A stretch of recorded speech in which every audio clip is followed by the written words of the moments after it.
This song goes out to the men and women who exemplify the words honor, courage, and commitment. They are the few. They are the proud. They are the United States Marines. Semper Fi, my brothers and sisters. Semper Fi. From the halls of Montezuma to the shores of Tripoli, we fight our country's battles in the air, on land and sea. First to fight for right and freedom, and to keep our honor clean. We are proud to claim the title of United States Marine.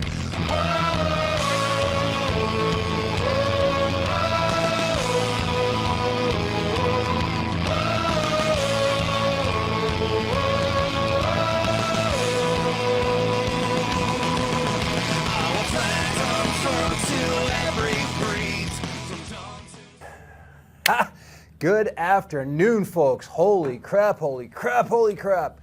It is Valentine's Day today. Welcome to another edition of Semper 542. On my right, I am joined by Gary Gahan. On my left, this is Michael Anglin, or as we will call them today, this is Beaker, the Swedish chef.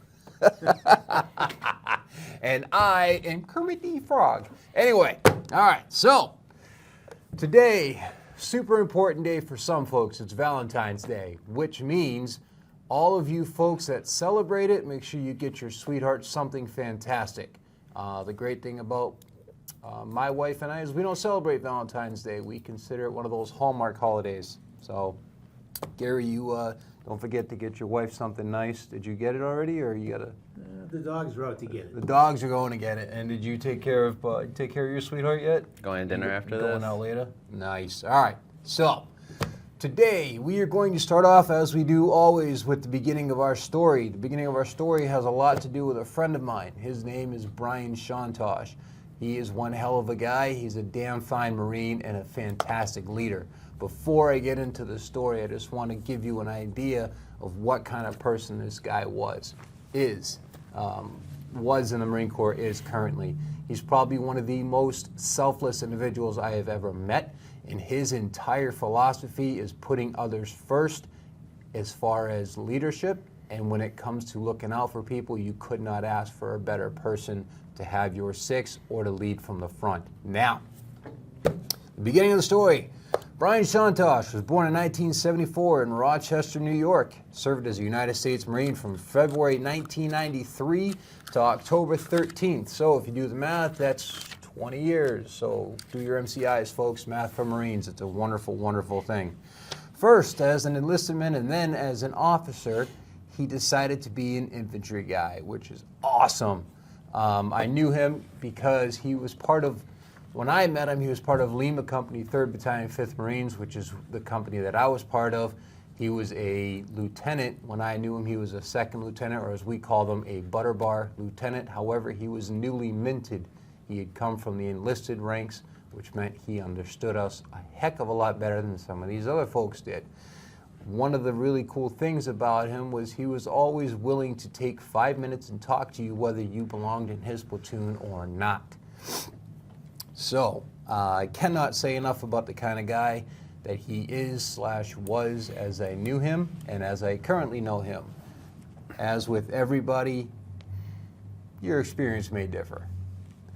Anywho, the words this man has, I'm only going to highlight a couple because these are the ones that are most important as it pertains to what we're going to talk about. He's got the Navy Cross. He's got a Bronze Star with he's got 2 Bronze Stars with a V, Combat Distinguishing Device for Valor. So, today I want to tell you why he was awarded the Navy Cross for his heroic actions during the 2003 invasion of Iraq. At the time, he was the platoon commander for Weapons Company, 3rd Battalion, 5th Marines, 1st Marine Division. He was in what we call Combined Anti-Armor Team, or CAT platoon. It was really cool. They rode around on Humvees, and they had things like 50 caliber machine guns and tow missiles and things of that nature. However, to hear what he did, you're going to have to stick around for the rest of the story. Today, we're going to talk about something important. Leading off, I don't know how many of you folks have been paying attention, but this past week, 5 U.S. Marines were killed aboard a CH-53E Super Stallion as it was heading back to Miramar in San Diego. The CH-53E Super Stallion is a helicopter that is the Marine Corps' heavy lift helicopter. It can literally do every job the Marine Corps has. This is what it looks like. So I don't have the graphic to put above my shoulder at the moment, but this is what it looks like.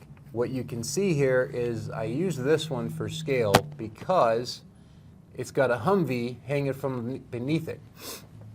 Inside, along with transporting a Humvee, it can also transport an entire company of platoon, excuse me, it'd be really crazy if I could do a company.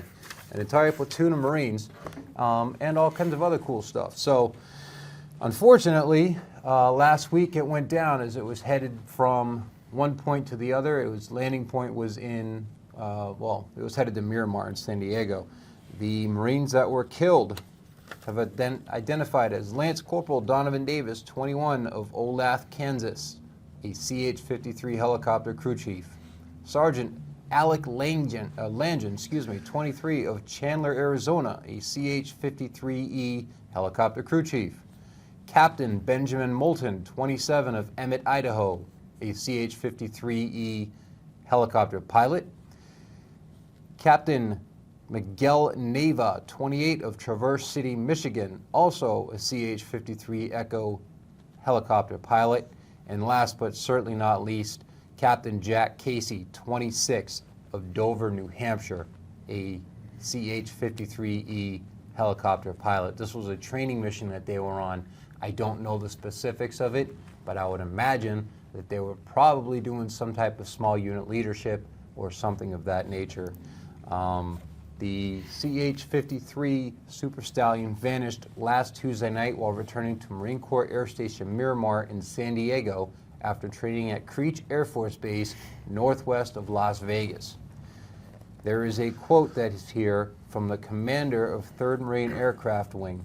"It is with a heavy heart and profound sadness that I share the loss of 5 outstanding Marines from 3rd Marine Aircraft Wing and the Flying Tigers." This is a quote from Major General Michael Borgschult, who is the commander of 3rd Marine Aircraft Wing. Now, I worked with these guys when I was in Okinawa, not these individual Marines, but I worked with the Flying Tigers, and these guys were fantastic Marines, and they always gave us one hell of a ride in these helicopters. President Joe Biden said in a statement that he and First Lady Jill Biden are heartbroken to learn of the Marines' deaths. Quote, "Our service members represent the very best of our nation, and these 5 Marines were no exception. As the Department of Defense continues to assess what occurred, we extend our deepest condolences to their families, their squadron, and the U.S. Marine Corps as we grieve the loss of our nation's finest warriors."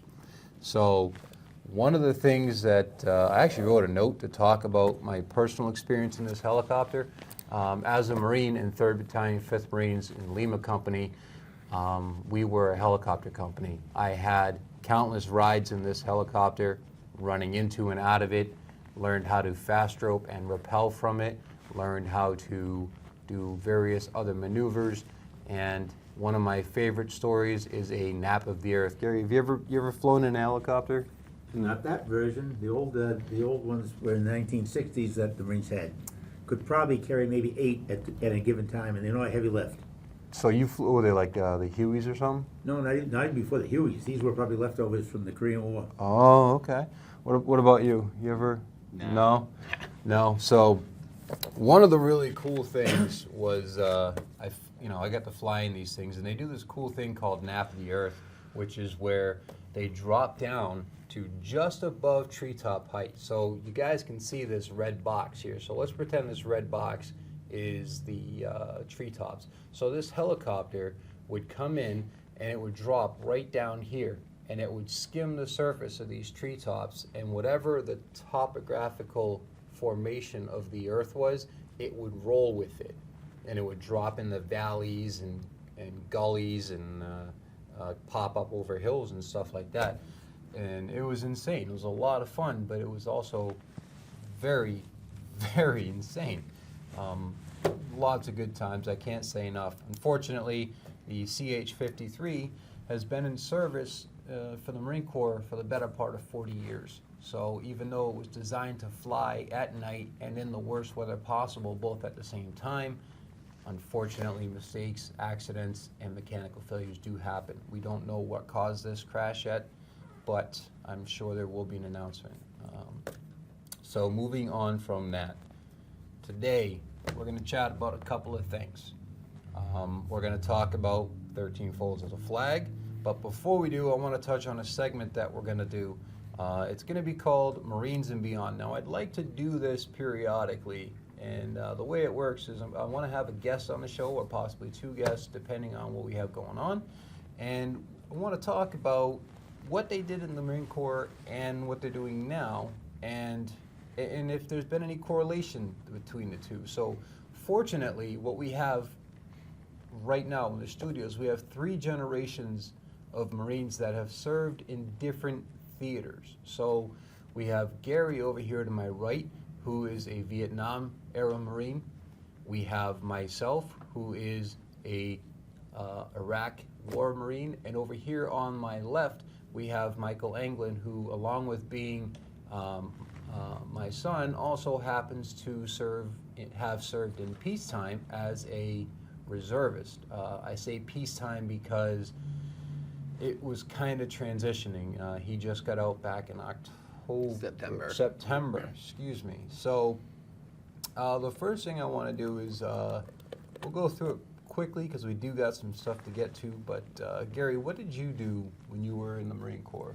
Well, my specialty was field communication, field radio operator, and I went to school in Camp Lejeune, North Carolina, and during that schooling, ironically, is when President Kennedy was assassinated. I'll never forget this day when the instructor walked in and said the president was assassinated. Well, how does that ever happen? It happened in Lincoln's time, but he never expected it in our time. So I was with the learned the radio communications, which was interesting, but then immediately I got attached with a headquarters company, and I was temporary duty with regimental guard duty for about 6 months. Well, that was kind of boring, and I wanted to get overseas into Okinawa as soon as possible because I heard about the Far East. And of course, Vietnam was going on, but we really didn't talk about it. So I ended up shipping out through California, through Camp Pendleton, and we headed to Okinawa. Well, on the way over, we don't know where I'm going to end up. We had 1,000 some odd Marines in the ship. We're on a rotational basis. One of my friends was trying to convince me to go into recon. I said, no, I don't want to do that stuff. I ended up in a 105 battery over there. Well, when you're in radio communications, you're going to do one of two things. You're either in the fire control center with the battery, or you're in the front with a Marine company. Well, I got chosen to be in the front with the Marine company. So a lot of the time was actually on a hill outside Da Nang, Vietnam. We were guarding a radar site. One hill had the radar site, and the other site had the Hawk missiles at the time, just in case the communist Chinese were going to attack the base. So we would rotate out of that location every week or two, and we'd have to go out into the field. So I did that for a period of about 6 months, and during that period of time, there were enough times that I knew I was being shot at. There was one time of interest that we were on a patrol with a company, and I said to one of my companions, why don't we get out of the river and freshen up? You know, brush our teeth, get some of this dirt off of us, and of course we don't take any weapons down to the river. And as we're sitting there brushing our teeth, a sniper across the street took a shot at us, but fortunately it landed in the sand between us, and I saw the sand puff up. I said to my friend, I think somebody's shooting at us.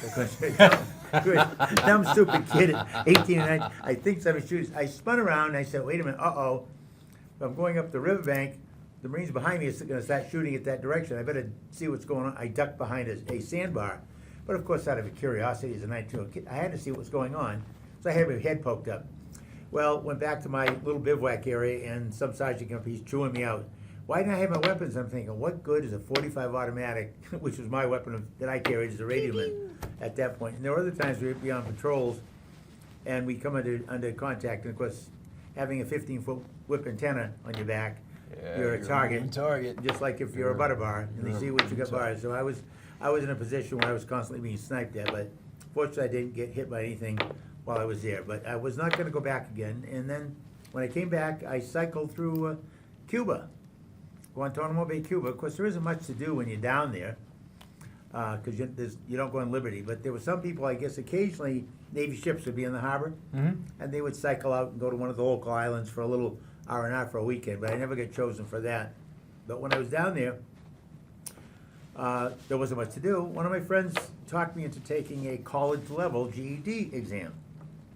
Well, it might have been $15 or something, so I said, I'll do it. Got nothing else to do, and we took some college courses too. I got extended involuntarily when I was down there for 6 months because the war was building up. Well, a friend of mine back home where I went to high school was getting out of high school, going to college, and he convinced me to go to college with him. So I said, what the heck? So I enrolled in New Hampshire College here in Manchester. Well, in my package, interestingly, I put in the courses I had taken and that college-level GED course at New Hampshire College, which is now New Hampshire at Southern Hampshire University. I got 2.5 years of college credits for taking a $15 exam. That's fantastic. So it was well worth the time spent in Cuba. Outstanding. I came back, and then, of course, I got out because I got out in September when I would have been extended till December. I got a little early out for college. So Sweet. I got a heck of a lot of experience out of the Marine Corps. When I got out of the Marine Corps, I worked for, after college, I worked for New England Telephone for a year. Got wrapped up on the strike. That put the bed to that. Then I went to work for IBM Corporation. Well, in 5 years, they weren't moving fast enough for me. I went out on my own and went into the insurance business and stayed in that for about 40, 50 years until I retired and went up through the whole ranks of insurance to the top of the $1 Million Round Table. And that was from my experiences in the Marine Corps. Led a lot to that. So a little bit of discipline and a little bit of structure, and now you're here, retired and comfortable, hanging out with me. Yeah, can't do any worse than that. I guess. I mean, A cup of coffee once what do in you a mean while. can't do any worse than that? Oh my gosh! Wow. I think some of them might Can't do agree. any worse. He's got I would have thought you said you can't do any better. My lord. any worse. All right. My dogs moving are better on. than you. Your dogs are better. I like your dogs. Moving on. All right, off to my left. Michael, go ahead. And, so what I'd like to know is, who are you attached to? What was your job? And what did you do? And where are you now in life? So go ahead. Tell me about what you did. Can I correct you first? Sure. The question you asked him is, who is he attached to? Was he attached to?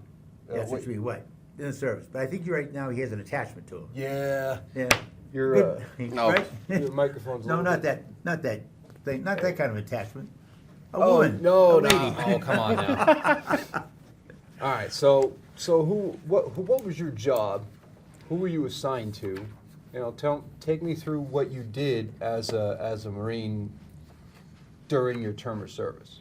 All right, well, I was part of 125 down in Fort Devens, Massachusetts. I was in 0631. Back then, probably about 10 years ago, it was actually an 0651. So the MOS 0631, 0671 split up from that. A relatively new concept, but being a network administrator, all I do is work IT. You would previously call us wire dogs. Wire dogs. So laying the lines, getting the communications up, anything essential for getting internet operations up. Okay. So we would be we'd be working on old Cisco devices that would be probably about 15, probably 20 years old at this point, because being a reserve component, we never got the new stuff. But all I did day-to-day basis essentially was setting up networks, getting a communication set. We'd be connecting all the way from NOLA in New Orleans all the way up to Chicago. We'd be out in California, out in the stumps. We'd be doing operations to practice our skills and operational efficiency. Usually worked out pretty well. It's pretty simple stuff. Nowadays, you get IT left and right as it's a lucrative field. So it's one of the reasons I chose to go that way. Been in for about 5 years and currently working my way to get into the actual civilian sector of IT. Sweet. Now, the applications I can imagine on a modern battlefield would be far-reaching. I mean, you're not going to be able to do anything without communication. So, All right, so that's that aspect. So we got another thing that we're going to do. We're going to talk about flag folding. We're going to take a little break, and we're going to come back to that. And then right after that, we're going to wrap it up with the rest of the story. So stick around, be right back.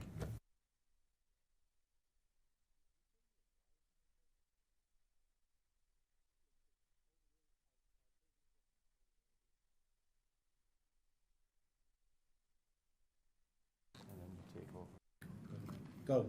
Welcome back, everybody. A constant theme within the Young Marines mission statement is to honor our veterans and their families. One of the many ways we show our reverence for veterans is when we perform the 13 folds of our flag ceremony. The 13 folds of our flag presentation is a symbolic passing of the 13 truths. While I've seen many variations of this presentation, this one is the most common. The first fold of our flag is a symbol of life. The second fold is a symbol of our belief in eternal life. The third fold is made in honor and remembrance of the veterans departing our ranks who gave a portion of their lives for the defense of our country. The fourth fold represents our weaker nature, for as American citizens trusting God, it is to Him we turn in times of peace. The fifth fold is a tribute to our country. The sixth fold is for where our hearts lie. It is with our heart that we pledge allegiance to the flag of the United States of America and to the republic for which it stands, one nation, under God, indivisible, with liberty and justice for all. The seventh fold is a tribute to our armed forces, for it is through the armed forces that we protect our country and our flag against all its enemies. The eighth fold is a tribute to the one who entered into the valley of the shadow of death, that we might see the light of day. The ninth fold is a tribute to womanhood and mothers, for it has been through their faith, love, loyalty, and devotion have molded the character of the men and women of this great country. The 10th fold is a tribute to the Father, for He, too, has given His sons and daughters for the defense of our country. The 11th fold represents the lower portion of the seal of King David and King Solomon. The 12th fold represents an emblem of eternity and glorifies, in the Christian's eyes, God, the Father, the Son, and the Holy Spirit. And the 13th fold, or when the flag is completely folded, the stars are uppermost, reminding us of our nation's motto, "In God we trust."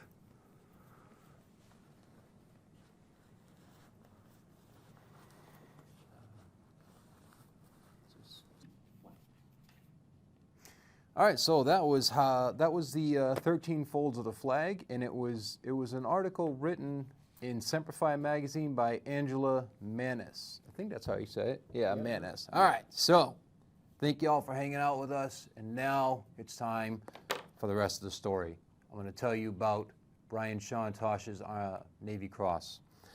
On March 25th, 2003, during an ambush while advancing upon Baghdad, Brian Shontosh aggressively attacked an entrenched enemy position, resorting to using captured enemy weaponry when his M16 ran out of ammunition. He is reported to have killed at least 20 enemy soldiers during the incident. His Navy Cross citation reads, "The President of the United States takes pleasure in presenting the Navy Cross to Brian R. Shontosh, First Lieutenant, United States Marine Corps, for services set forth in the following citation. For extraordinary heroism as Combined Anti-Armor Platoon Commander, Weapons Company, 3rd Battalion, 5th Marines, 1st Marine Division, 1st Marine Expeditionary Force in support of Operation Iraqi Freedom on 25 March 2003. While leading his platoon north on Highway 1 toward Ad-Diwania, 1st Lieutenant Shontosh's platoon moved into a coordinated ambush of mortars, rocket-propelled grenades, and automatic weapons fire. With coalition tanks blocking the road ahead, he realized his platoon was caught in a kill zone. He had his driver move the vehicle through a breach along his flank, where he was immediately taken under fire from an entrenched machine gun. Without hesitation, 1st Lieutenant Shontosh ordered the driver to advance directly at the enemy position, enabling his .50 caliber machine gunner to silence the enemy. He then directed his driver into the enemy trench, where he exited his vehicle and began to clear the trench with an M16A2 service rifle and a 9mm pistol. His ammunition depleted, 1st Lieutenant Shontosh, with complete disregard for his safety, twice picked up discarded enemy rifles and continued his ferocious attack. When a Marine following him found an enemy RPG, First Lieutenant Shantosh used it to destroy yet another group of enemy soldiers. When his audacious attack ended, he had cleared over 200 meters of enemy trench, killing more than 20 enemy soldiers and wounding several others. By his outstanding display of decisive leadership, unlimited courage in the face of heavy enemy fire, and utmost devotion to duty, First Lieutenant Shantosh reflected great credit upon himself and upheld the highest traditions of the Marine Corps and the United States Naval Service. That is all for Detachment 542, Semper Fi, and I will see you all next week. Have a great day, folks.